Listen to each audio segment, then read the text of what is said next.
صاحب بنے ہوئے ہیں۔ محترم خواتین و حضرات، Chitral information and helping group سے میرا تعارف محمد علی مجاہد صاحب نے کروایا تھا۔ یہ کوئی تقریباً 2-2.5 سال پہلے کی بات ہے۔ میں ان کا بہت زیادہ شکر گزار ہوں کہ مجھے اس گروپ میں شامل ہونے کے قابل سمجھا۔ گروپ میں شمولیت کے بعد مجھے جلد ہی اندازہ ہو گیا کہ یہ محض ایک واٹس ایپ بلکہ یہ ان آنسوؤں کا نام ہے جو کسی مجبور ماں کے لبوں سے نکلتی ہے، اور اس یقین کا نام ہے کہ ابھی بھی اس معاشرے میں درد دل رکھنے والے انسان زندہ ہیں جو اپنے بھائیوں اور مجبور اور لاچار لوگوں کی خدمت میں ہمیشہ پیش ہیں۔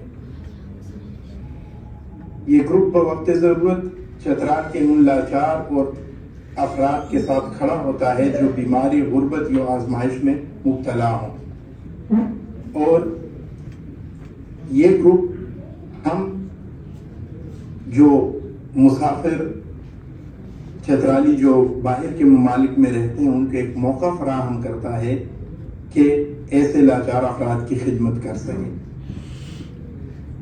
گروپ کے ممبران حسب توفیق و استطاعت اپنی جیبوں سے خلوص دل کے ساتھ صرف اللہ کی رضا اور خدمت اور انسانیت کی خدمت کے لیے مدد کرتے ہیں۔ نہ کوئی نمائش ہوتی ہے، نہ کوئی شہرت ہوتی ہے، غرض جو ہوتا ہے وہ صرف خدمت ہی ہوتا ہے۔ میں اس گروپ کا ذاتی طور پر بہت زیادہ شکر گزار ہوں کہ ہم بیرون ملک مقیم پاکستانیوں کو انہوں نے مستحق افراد اور ہمارے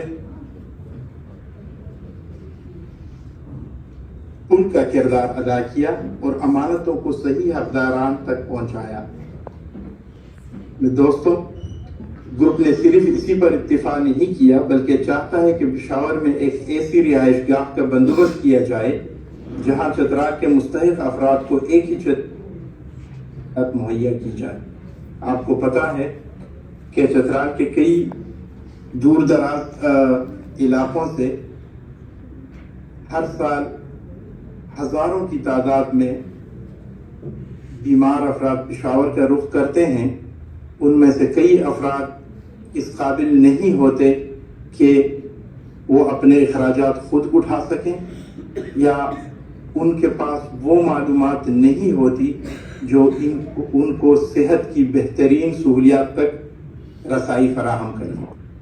تو گروپ کا ایک سوچ ہے، ایک فکر ہے کہ پشاور میں ایک ایسی رہائش گاہ کا بندوبست کیا جائے جہاں پر ایسے ناچار افراد رہ سکیں اور ان کی ہر طرح سے خدمت کے لیے والنٹیئرلی لوگ وہاں پہ موجود ہوں جو پشاور کے محل وقوع کو اچھی طرح سے جانتے ہوں اور اچھی سہولیات تک ان مریضوں کی رہنمائی کریں، اور جہاں تک ممکن ہو سکے ان کی سہولت اور علاج میں ان کی سہولت کاری فراہم کریں۔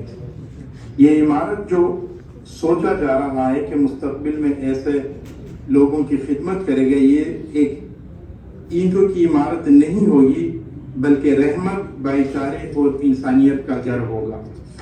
مجھے اللہ تبارک و تعالیٰ کی ذات، دوستوں کے خلوص پر مکمل بھروسہ ہے کہ گروپ کا یہ خواب ضرور بالضرور شرمندہ تعبیر ہوگا انشاءاللہ تبارک و تعالیٰ۔ اللہ تبارک و تعالیٰ ہم سب کی نیتوں کو قبول فرمائے اور اس سفر کو آسان فرمائے اور ہمیں خدمت خلق کے راستے پر ثابت قدم رکھے۔ تمام دوستوں کا ایک بار پھر شکریہ کہ مجھے اس قابل سمجھا کہ اتنے معزز لوگوں سے مخاطب ہونے کا موقع فراہم کیا۔ بہت بہت شکریہ۔ اللہ تبارک و تعالیٰ ہم سب کی کوششوں قبول فرمائے۔ والسلام۔